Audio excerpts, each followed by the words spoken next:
So the building that's had the greatest impression upon me, not only in the beginning of my career, but all the way up to literally within the last couple of weeks, is Mies's Neue Nationalgalerie in Berlin. It's a building that is incredibly elegant. Its proportions are near perfect. Its demateriality is pretty profound. And I'm always amazed when I see it that even though it's incredibly simple, I find it totally captivating. I can just simply stare at it for 20 minutes and it always moves me. And I'm also equally impressed or reminded when I see it that it is not simple, it's not easy to do something that edited. And for me, it's a good litmus test or reminder in our work, particularly as we're finding that an ever larger percentage of our work is done through competitions. And we're currently in a moment in architecture in which I think there's a certain flamboyancy and excitement that is expected.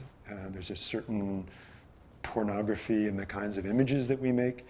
That when you see the Nationalgalerie and you realize how it has stood the test of time, that we should perhaps strive more towards that simplicity and timelessness and elegance. So yeah, it's a good gut check.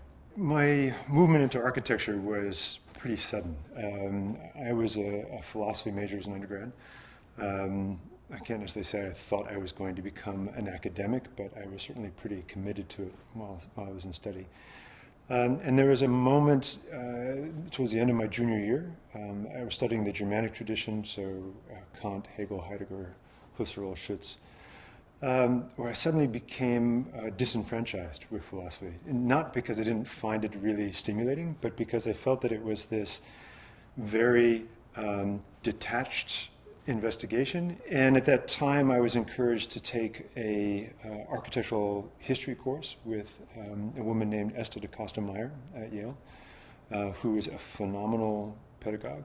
And I became completely enamored. And she really pushed us to consider the theories that were being espoused at certain times, and frankly, philosophical ideas, often social theory, and seeing how architecture actually could impact real everyday life, like literally how architecture could do things. And our practice has since been dedicated to that, the idea that architecture, yes, we very much care whether or not what we do is beautiful, but we don't really discuss that. What we discuss is whether or not it achieves a certain goal, whether it performs, whether it does things, and much less its representational qualities. The first project, it may not be the first project I worked on, but it's certainly what I consider my first major project, is the Seattle Central Library. It was the first project I did as a very green partner at OMA. For what was both exciting and challenging was the fact that it was in my hometown, and that meant there was a lot of fear. Fear professionally, like we were doing something very ambitious. It hadn't really ever been done before. If we failed, what would that do to my career? What would that do to OMA? What would that do to our office? What would that do to our profitability? But also fear in terms of, what if we hoisted this beast onto my hometown and my family would have to live there for the rest of their lives, and people constantly berating them for this thing. And fear because I was frankly way in over my head. I started the project, I was 29, and I happened to be in the right place at the right time. I became a partner at a crazy age, but only in an office that was growing rapidly. Could that be possible? But I was frankly doing a project that no 29-year-old really should be charged with. So for all those things, it was a wild ride, a very exciting one, and touch wood seemed to have been successful on certain terms. My take on the future of architecture may not be the sexiest picture. I think the future of architecture is adaptive reuse.